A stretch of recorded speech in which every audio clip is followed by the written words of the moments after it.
Hey, it's Andrew Downs. I'm proud to support Three Beards Media, and I would love to work with you. If you need merchandise for your company, organization, band, softball team, whatever, I can help. From name brand apparel to promotional items, large orders or small, online stores, and more, I can help your brand stand out. AKC Marketing is local, based in Johnston, and we are an employee-owned business, so our costs are low and our turnaround times are fast. But most importantly, we give you personal service to make sure you get exactly what you're looking for. Email me at andrew@akcmarketing.com or find me on social media, and let's make some cool stuff together. Now sit back and enjoy this Three Beards Media podcast.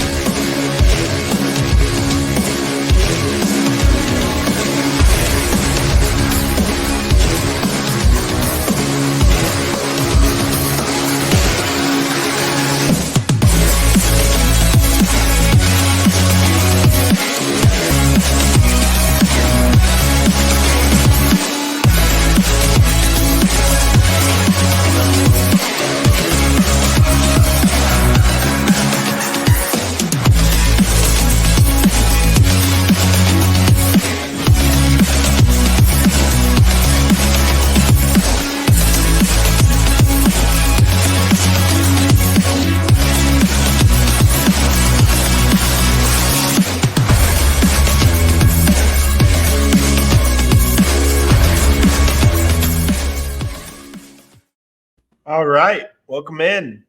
Andrew Barber here with Drew Shipley. It's bye week. I was 3-1. We took Floyd home, baby. It's good. It's about time, you know.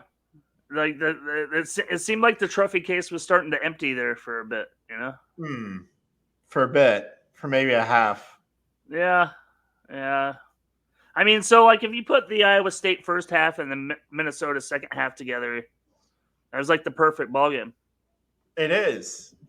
So, yeah, let's talk about the first half. What were your thoughts after the first half of the Minnesota game on Saturday night last week? How are you feeling? Thoughts, first half. I wish Brian Ferentz was still scripting the first 15 plays. Oh, gosh. Because those were the best 15 plays of a Brian Ferentz called game. Yeah. Our first 15 plays in that game were substandard. We were ahead 7-0 in the first half. I don't know if you remember that. No, I do. I'm still saying, like, I still think it's substandard. Yeah. Like, I mean, what do we have a first half box score somewhere? I mean, I don't have a first half box score. Score. It's been so long ago. Yeah, it's been so long ago that I don't have the first half box score. Yeah, it was a little rough. Certainly thinking the season is on the line at halftime. Very much so. Really, I think that second half performance really saved the Iowa football season. For the team, for myself, for probably a lot of fans, everybody. Yeah, I was not thinking good thoughts. I was thinking, well, this might be a bowl team. You know? But I'm certainly still thinking bigger and better after being 3-1. It's certainly better than 2-2 going to Ohio State next weekend. That's for sure. Oh, man. That's disaster. That's an absolute disaster. So, first off, right away, Caleb Johnson is the nation's rushing leader after 4 games. Now he probably won't remain that way after this week because I was on a bye, but 200 yards yet again, and 3 touchdowns. Easily could have had 4 touchdowns in one game, but they kind of called off the dogs in the second half because they didn't even really need him to come back in. He might have cramped up or something, I think I heard, and they just chose to just kind of rest him because they didn't really need him to do anything late in that game. Caleb Johnson amped it up. The defense amped it up. It was an awesome second half of football. Jazz Patterson coming in a relief role again, looking pretty good. I think he's probably taking the stranglehold over that second back duty. I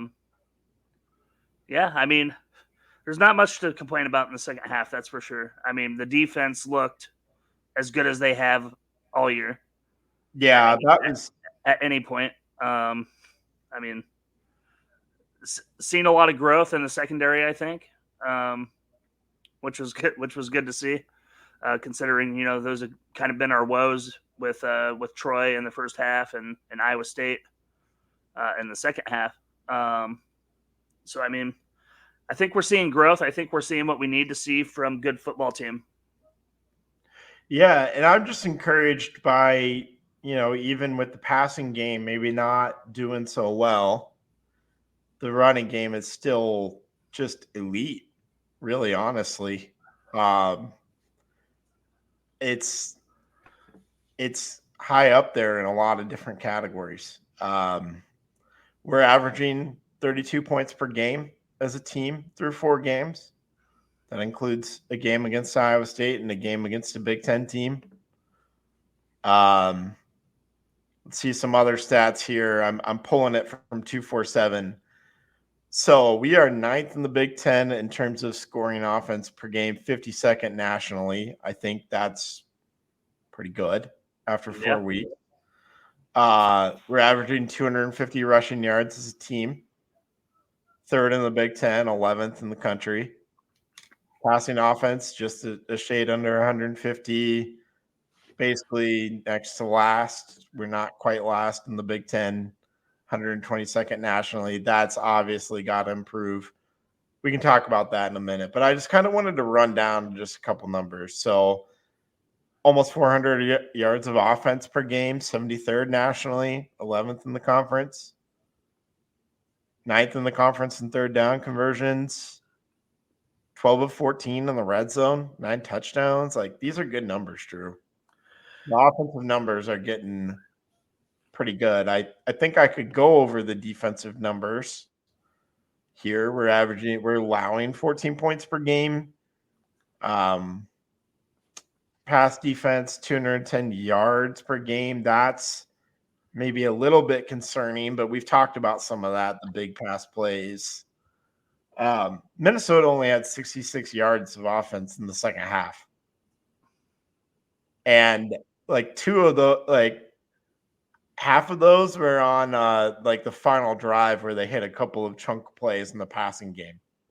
Their final drive of the game, they hit 36 yards in the passing game. So before the final drive in the fourth quarter, Minnesota had 30 yards of total offense in almost 2 quarters of football. They got 36 garbage time yards to get 66 yards of offense in the second half. So I know where the numbers sit in terms of passing defense. I'm not concerned. So I just think there's a lot of good numbers out there for the Iowa offense, especially. Iowa defense is kind of starting to do its thing. Maybe the numbers are a little bit down. So I guess my question to you is, what are you optimistic about after 4 games? And what are you concerned about? So I'll start with what your passing offense stat was, right? Like, it was a concern next to last in the Big Ten, 122nd nationally.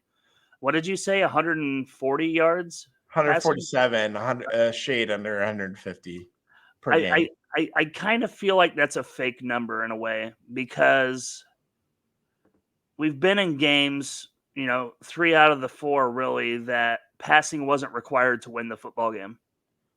Right. So I mean, when you have Caleb Johnson having 200-yard rushing, 200-yard rushing games, why are you going to put the ball in the air? You don't have to. I think that's a really excellent point. Caleb Johnson's running in for 2-3 touchdowns a game. You don't have to pass it. So twofold. Let's go to what I'm concerned about. Is going to be the same category. What's the offense going to do when passing is required? Like next Saturday. Right. When it's required, are we going to get a first down? on 3rd and 8. Can we keep him honest to keep Caleb Johnson out in space like he's been most of the season? Can he run downhill? Stuff like that. So I guess positive and concern is both passing offense. Mainly because of the schedule upcoming, Andrew. I mean, mainly because of Ohio State, because we haven't seen it, because it hasn't been required. Yeah. It's crazy. I agree with you wholeheartedly in what you're saying there. Like I would have been upset if they take the ball out of Caleb Johnson's hands in the second half of that Minnesota game. Yeah. A lot of other people would have been too. There was no reason to do it. They probably could have. Like Tim Lester, I don't know if you heard his interview yesterday or Tuesday. I think it was. I think it's Tuesday. All the coordinators met with the media. I didn't get a chance to. I should have, because it's the bye weeks are the only times they get to talk to him, right? Bye weeks are when all the coordinators are available, so they got a lot of time with Lester and Parker and LeVar. And Lester said, basically what you're saying. We had a lot of deep shots in the passing game, like drawn up for the second half of that Minnesota game. It just turned out that we didn't end up like needing them at all because of exactly what you're saying. Oh, whoa, who's the clean cut guy? Chris Shipley. Yeah. It's me. I had to go ahead and get a haircut. I am Batman. Side note, I had to go get clean cut. Wait, are we still talking about your facial hair, or are we snip? You said you had to go get a clean cut. You said you had to go get a clean cut. This is a family show, Drew. No. There's an explicit E on our show. Oh, I ignored that. I didn't even swear this time. Anyway. Okay, it's fine. No, it's not that. It's not that. I promise you guys. Anyways, I completely lost my train of thought now. Anyways, Tim Lester said. Tim Lester said exactly what you just said, Drew. So that's encouraging. You think exactly like Tim Lester. I might make it in coaching someday. You might make it. There you go. Yeah. So because they were kind of asking about the passing game and the lack of success, and another thing that kind of stood out to me about what Tim Lester said is, hey, we didn't really have a chance to have our starting unit practice together until fall camp. So this is the product that we have out there on the field after 8 weeks of work, fall camp plus the season. Yeah. To me, that hasn't really sunk in. That's not actually in football. That's not actually a lot of time to actually implement what you want to do. When you get a new coordinator, you kind of want that spring and summer and everybody ready to go spring and summer and fall camp. And it just wasn't that way. I mean, he said like Reese Van Der Zee was at his senior prom in the spring. He's part of the offense. Cade McNamara obviously injured. Jacob Gill wasn't even on the roster yet. Neither was Brendan Sullivan. We got those guys in. So it's not like he was making excuses. He was just trying to provide us with the reality of 8 weeks, learning a new offense. There's going to be some growing pains, I think, is what he was trying to say. It's kind of bucking the Kirk Ferentz trend too, right, Andrew? Because typically Kirk likes to lean into those guys that joined the program the previous spring, going into spring ball. More so than, the traditional high school guys getting out junior, in June, coming to fall camp. I kind of feel like they're, the fall kids are kind of slighted a little bit because of that fact in the history of Kirk Ferentz. He preaches about it in all kinds of interviews, pre-games, post-games, whatever, involving players. Why didn't he play? Why didn't he see so many snaps? whatever, just general talk. But like, well, he joined us in August. And we had kids here, in January. Doing the workouts and learning the playbook, and all the coach speak that he's mastered at this point. Says it way more eloquently than I'm saying it now, but you get my point. Like, it seems like to me over the years he's given favoritism isn't the right word. More leeway to those joining in the spring as a more so than the fall kids. I don't know. Do you notice that at all? Oh yeah, he just wants to go with the guys that he knows better because they've just been in the program longer. Whether that's it's their second year and they've gone through another spring and summer because it's their second year in the program. He's going to usually pick those guys over guys that joined in the summer or in the fall as freshmen. He's going to kind of pick them because of he believes in the program, what they're doing in the program, I think is what you're trying to say. Yeah. Yep. But yeah, he's leaning in heavily to guys that are very much newer to the program, specifically like our top two wide receivers being Jacob Gill and Reese Vanderzee. Like, both those guys are very late additions to this program for this year. Jacob Gill is our best wide receiver. He's did you see the highlights of his blocking? I did. Dude, he's one of the better blocking wide receivers in the Kirk Ferentz era, really. That second touchdown, he took out like 2 or 3 guys. Multiple blocks, multiple efforts. Like, he's a stud at all levels. He just really is. I mean, he makes contested catches that we've talked about too. Like, I'm so glad that might have been the biggest offseason addition for the Iowa program, honestly. Because without that, I don't know where we're at in the wide receiver position. Sure. Well, let's stay there, Andrew, because I want to pick your brain on this one. Then, Caleb Brown ? Okay. Like, you have a thought? I don't. Well, okay, I do have a thought. But basically, he's the most talented guy that we have. To me, it's a little bit reminiscent of Caleb Johnson in a lot of ways. Show out your kind of first year. It was his redshirt freshman year, I believe, last year.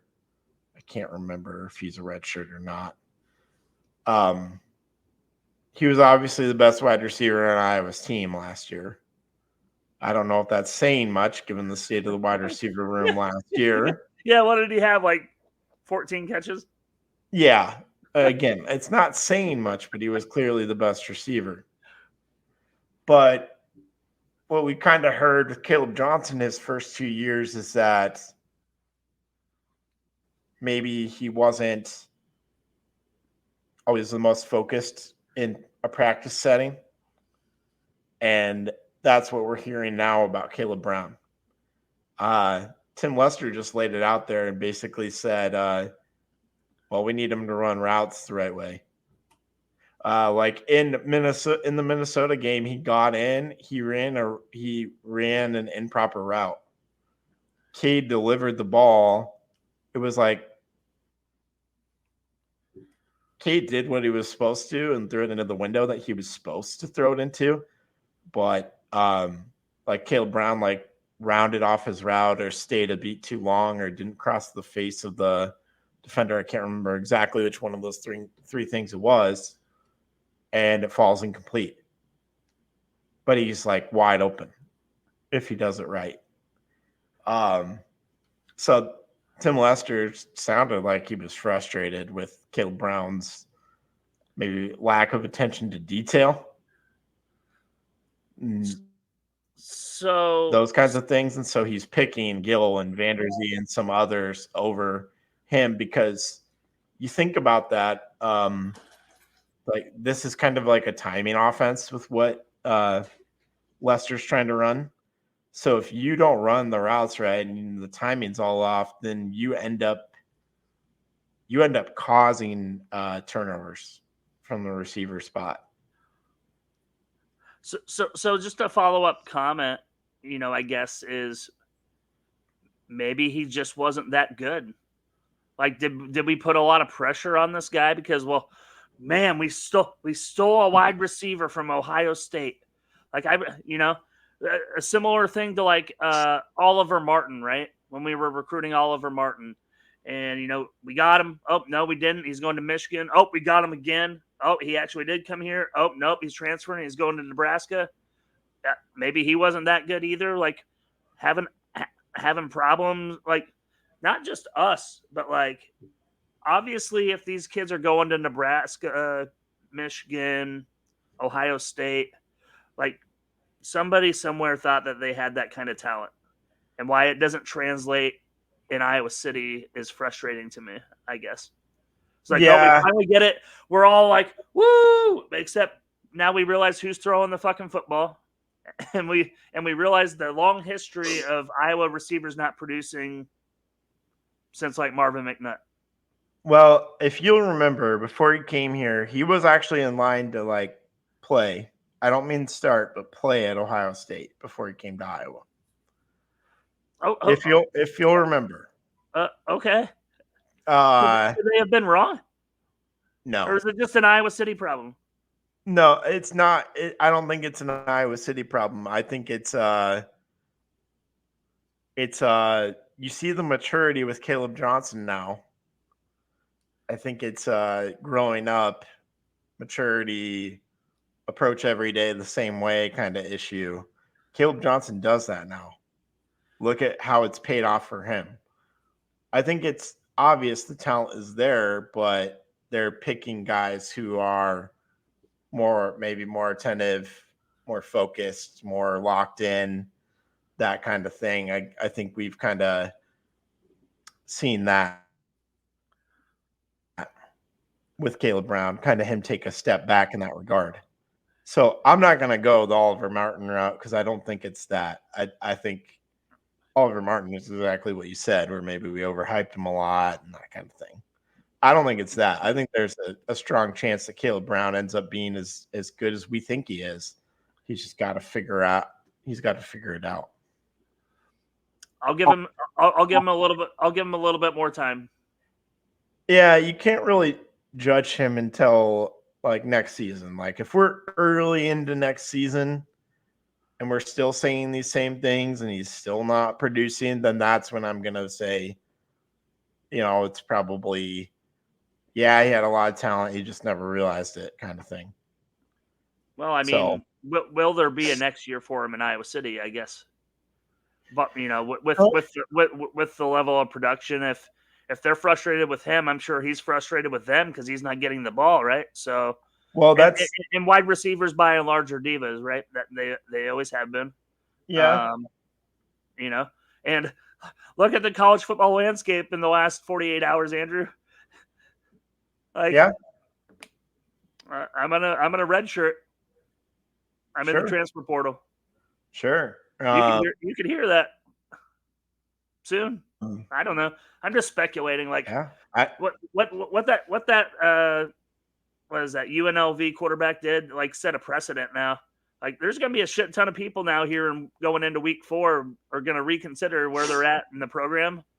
I think you're gonna see a landslide of folks. Maybe follow suit. Yeah, I hope not. But I hope not either. But like, I could see it. Sure. Again, I think this offense isn't all the way maybe even installed. Just based off of Lester's and comments, I think I think he even kind of said himself, like, we're maybe halfway there. Well, he's got 8 days to get it all the way there. Yeah, not going to happen. But I do think that the bye week hits at a perfect time for them to maybe install a little bit more of the offense. you maybe not get all the way there, but maybe install some new things specifically to help the passing game. And I think we'll see that. And apparently, I mean, Tim Lester and others have said, we're close. Well, we kind of need to see it on the field, Drew. This coach speak. He must have picked that up from Kirk Ferentz too. We're close. Yeah, we're close.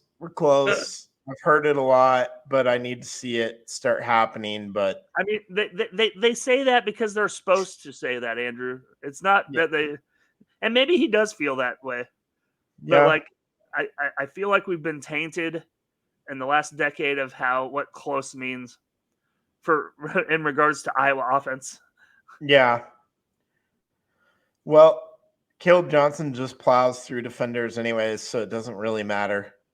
He averages 10 yards per carry against stacked boxes, which is more than double what any other running back does. That's crazy.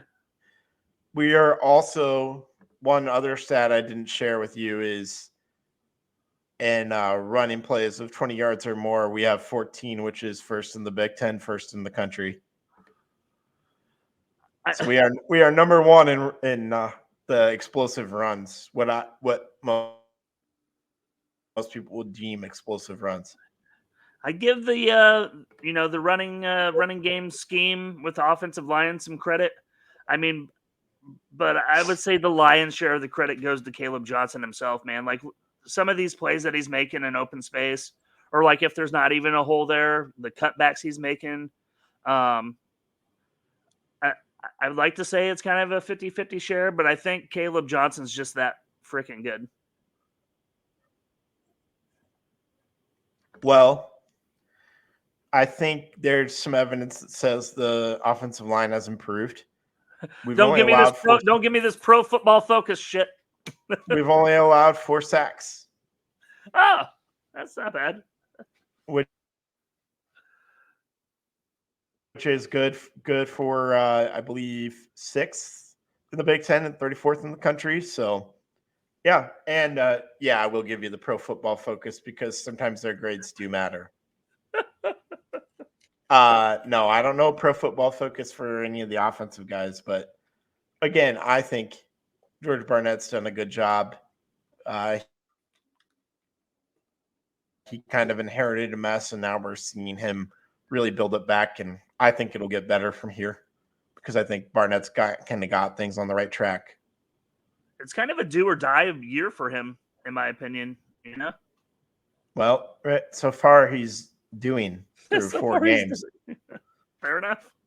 I think I would give him more than a passing grade through 4 games.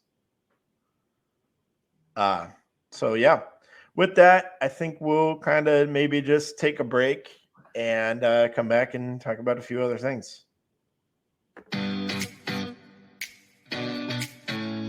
Making great tasting bourbon requires the perfect combination of ingredients, conditions, and time. The longer it rests, the better it tastes. Revelton Distillery's new single barrel bourbon is made from 80% corn, sourced 100% from Iowa farmers. And unlike mass-produced bourbons, each barrel of Revelton's single barrel bourbon is unique, proofed on when it tastes best. As they like to say, it'll be ready when it's ready. And to ensure the highest standards of quality and flavor, owners Rob and Christy Taylor oversee the production and bottling. Every single barrel. Iowa born, Iowa aged, Iowa bottled. Try the new single barrel bourbon from Iowa's own Revelton Distillery. ReveltonDistillery.com.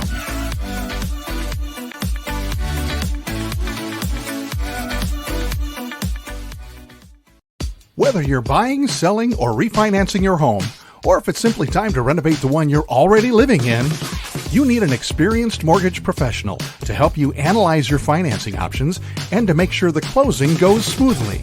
And that's exactly what you get when you call Kyle Lehman at Wintrust Mortgage. Kyle's experience and expertise, coupled with Wintrust's rates and programs, ensures you'll get the mortgage that's right for you. You may even qualify for down payment assistance. Before you reach out to a realtor, call Kyle and get pre-qualified, empowering you to start shopping for the home of your dreams. call Kyle at 515-473-0546. Kyle Lehman Wintrust Mortgage, 515-473-0546. In 2023, a crack Green Beret named Dan Douglas retired his military command and promptly escaped to a full-time career in real estate. Today, this man is wanted by home buyers and sellers who want to survive the process without spending a fortune. If you have a home to sell or want to buy one, maybe you can hire Dan Douglas at Green Beret Realty. You can find him at greenberetrealty.com. greenberetrealty.com. All right, welcome back in. So, Drew, what's the game that you're most looking forward to for the rest of the season? We got a few coming down the way here. I think there's two good candidates. I'm curious which one you're going to pick. So, I mean, selfishly, because I was coming to College Park, I'm going to take that just as like a surprise pick, I guess, because we're going to go to that game. It's got to be Black Friday in Nebraska for me. Yeah, I'm kind of thinking the same thing. Although I am curious about the game right out of the bye. I don't know if it's the one I'm most looking forward to. I'm more just have like a curiosity of if the offensive improvement that we've seen is enough to keep us somewhere within, a certain score in that game. I don't know. Maybe. I think those are kind of the two that you kind of look at the schedule and go, those are kind of the ones that you want to see. I think Wisconsin would be on there if they hadn't suffered the Van Dyke injury and their season seemingly falling apart as a result. Sure. I just don't know what the other intriguing games really are. Maybe a trip to East Lansing. That team looks improved, but I just don't think it's as enticing as that Black Friday game with Nebraska, even though Nebraska took one on the chin against Illinois. Speaking of Illinois, I'm pretty bummed we don't play them this year, if I'm being honest. That would be awesome. If we could swap out the game with Wisconsin for a game with Illinois, but we can't because Wisconsin's a protected rivalry, I would do a game with Illinois. Or like Washington. Like Washington, We'll see you next year. Yeah. Or UCLA, we'll see you next year. We'll go to Illinois instead. But I'd rather it be at home. That's really the game that I'm missing out on this year, with the old Big Ten West foes, I guess. I mean, based on the fact that they did beat Nebraska. Nebraska kind of shit the bed, if we're being honest, in the fourth quarter and overtime. But Illinois offense looks good, man. Altmaier looks like he's just faster out of nowhere. They have some receivers that I really like. I think that's good. And then y'all know about the running game with Brett Bielema. And actually, two guys that took a long, hard look at coming to Iowa are a big part of that running game for Illinois. Caden Fegan and Aiden Lafferty. Both those guys took a long, hard look at Iowa. I'm curious. I'm curious to see what Illinois' remaining schedule is in the Big Ten. They are undefeated. That I'm not sure what they're ranked when the rankings came out. Let's see. Let's see what Illinois is doing. I should be more researched on this. I want to say they're in the top 20 now. I would think so. I would hope so. They're 19th right now. 19th, going to Penn State. That might be the game. That might be the game of the week. In the Big Ten, certainly. Oh, in the Big Ten, for sure it is. Georgia, Alabama is this week. Well, F them. We don't care. SEC doesn't count. Oh. I'm glad that we brought up the SEC. I want to talk to you about something that dropped today. Oh, something dropped today? I don't know if I know what you're talking about. The Big Ten and SEC athletic directors are having a meeting in Nashville within the next 2 weeks to talk about a non-NCAA enforcement arm, the college football playoff format, and scheduling.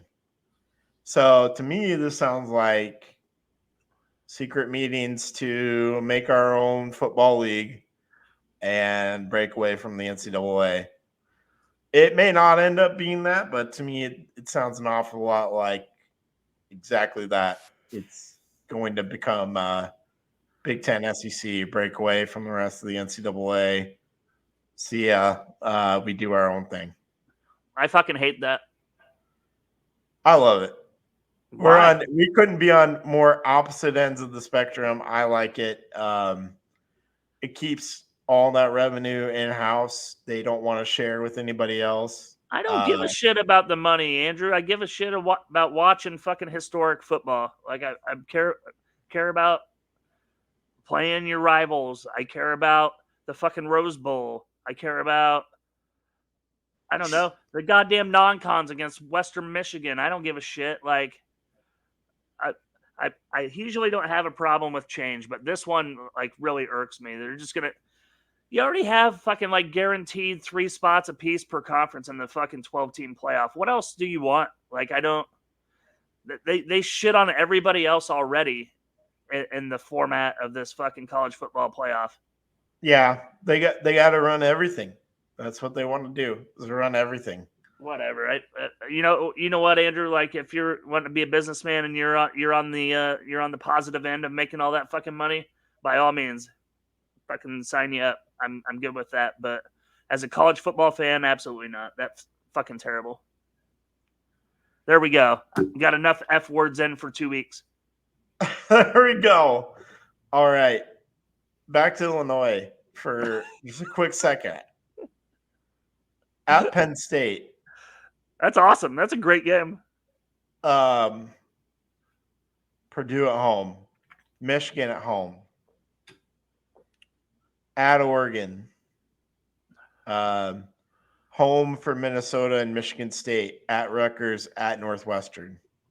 10-2? That is exactly my first reaction looking at this. I mean, they could even beat Penn State. Could. Oregon probably don't have the horses or the speed, but I think Illinois can out-tough Penn State. I don't know. We've seen Oregon absolutely have some scares. I'm just saying, like long shot college football playoff, long shot Big Ten championship appearance. Like, I mean, they look pretty fucking good. If they're gonna do that, I really think they have to propel themselves with a win this weekend. I think moving to 5-0, going to State College, Beaver Stadium. I don't know if they're going to do a whiteout. Probably not for Illinois. Actually, yeah. I think they said they are because it is NBC 7:30. Okay. Well, I think I did hear a whiteout. If Illinois goes into a whiteout and wins and State College goes to 5-0, I think that very well could propel them. I think Illinois is probably going to have to go. Yeah. I don't know if 10-2 quite gets them there. It would depend on a lot of other factors. A lot like Iowa. If Iowa's 10-2, if Illinois is 10-2, I was gonna say if you're gonna advocate for a 10-2 Iowa team to make the college football playoff, Illinois has a similar schedule that should be similar advocation for Illinois as well. I'm just saying. Yeah, it would be. They already have the better win. They already beat Nebraska. It would depend on it would depend on how good a win over Nebraska and a win over Michigan would look. Assuming that their 2 losses are on the road to Penn State and Oregon and not somewhere else. Right. Like if you shifted one of those 2 losses to like Northwestern on the road or something wild like that, then maybe they're probably not making it in. It could happen. Yeah. that's kind of the weird thing about the Big Ten kind of as we go. So, but Illinois is a lot better than what I thought they would be. Good for Brett. Yeah, good for him. Wisconsin going down, Illinois rising, kind of crazy. So, yeah, that's where I'm at. You got anything else on your agenda for this week, Drew? Not really. Shout out to the historic rookie season Caitlin Clark just finished up. Unfortunately, getting swept out of the WNBA playoffs at Connecticut last night. Didn't have a lot of help last night, unfortunately. She had a pretty rough game one. And, as you know, the first round of the WNBA playoffs is only a best of 3. So you fuck up twice, it's over. And right. which is probably the best for Caitlin Clark and her overall health, if we're being honest. She's played continuous competitive basketball for 10 months plus. So, minus the Olympic break. So good for her. She'll only get stronger. She'll only get better. I'm curious as to what the Fever team does in free agency because Kelsey Mitchell is a free agent. Got to retain her. Arguably the second best player on their team. Arguably lost them the playoff game last night, though. So yeah, I think she's the second best scorer, but maybe not the second best overall player. You think it's Boston? I think it's Boston. I think we're going to see Boston continue to improve. Her passing got better.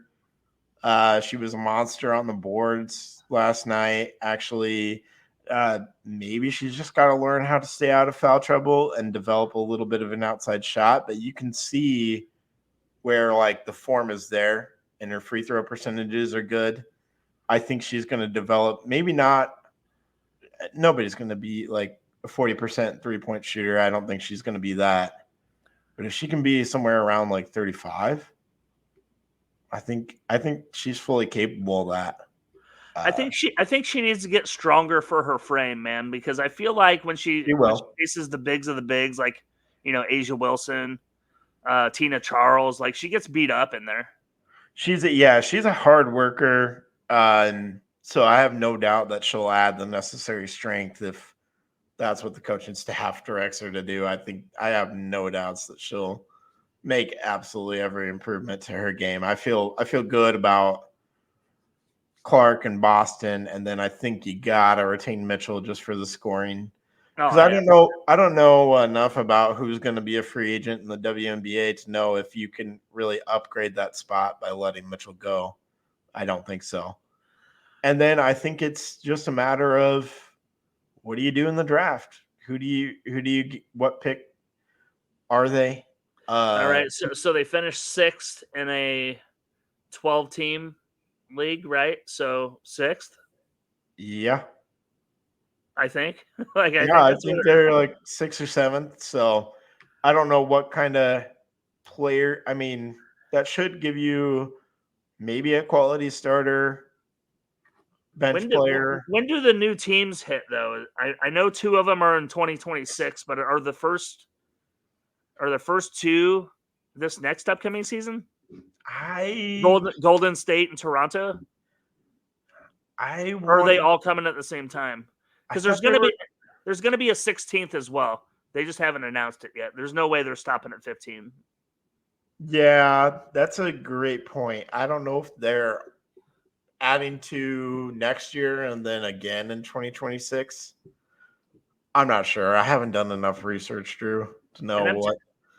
And I'm telling you, I know this is a Hawkeye podcast, but when they do those expansion drafts and the reshuffles of all the rosters, and all the franchises have to keep only certain safe players that can't be drafted from your team. This is how the Vegas Golden Knights won the cup in their first season ever. Is that they picked all-star talent from everybody's, just cherry picking from everybody's roster. So in 2026, I'll be curious to see who's safe, who's not, who's available, and where they go.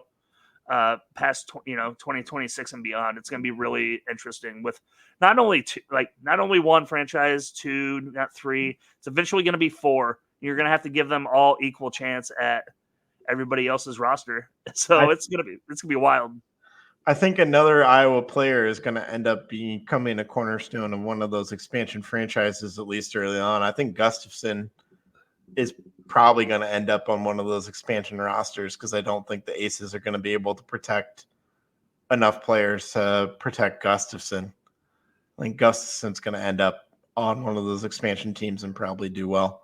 I think you're probably right. I think you might see Kate Martin in the same boat. Kate Martin will end up on an expansion team. Yep. I think so. Yeah, but the Fever, I think you've got your core three, and then you just need to build around them. Hopefully you can find the right players to build around them. Sure. And then if you get another reliable starter or two, then you're really in business, I think, and actually competing for a championship. Yeah, for sure. Hopefully someone that helps improve maybe the defensive end. It's not going to be Caitlin. Like I mean, I don't know how much she can improve on defense, if I'm being honest, and that's not like a knock on like her will to want to. I think it's just not her strong suit. You know what I mean? Like she does the best she can with what she's got, and it's it's not on the defensive end. I think we saw like the flashes at times of the team playing really well together and understanding how to play together. And I just think you're going to see that probably more consistently next season. And I think that in and of itself just is going to be just internal improvement by not even adding another player. They're going to add players because that's what happens. But I think just like the internal improvement that they're going to make is going to make such an increase as well. Kind of like what we saw at Iowa, right? Sophomore Caitlin Clark is way different than senior Caitlin Clark. They're both good, obviously, but they're different. I'm curious if there is a mock WNBA draft board out there to see who's like in that 5, 6, 7 range of like who potentially Indiana would take. Yeah. I'm sure there is, but I think there is. I'll look it up offline here, but we can wrap her up on a bye week Thursday. Let's wrap it up. We'll be back next week, either Wednesday or Thursday, probably, and preview the Ohio State game. We'll be looking forward to that one. Ohio State takes on Michigan State. Heavy favorites. They're probably going to blow them out, but I think Michigan State might be a little bit peskier than we realize. So I'm interested to see them because it's their first power conference opponent that they're playing this season. Oh, yeah. So we'll be able to break that down, how they looked against their first power conference opponent of the season. For sure. Probably a blowout again, even though it's on the road, but it'll be interesting to look at. So I'm excited. Hope you all have a good week, and we will see you back here next time. As always, go Hawks. Go Hawks.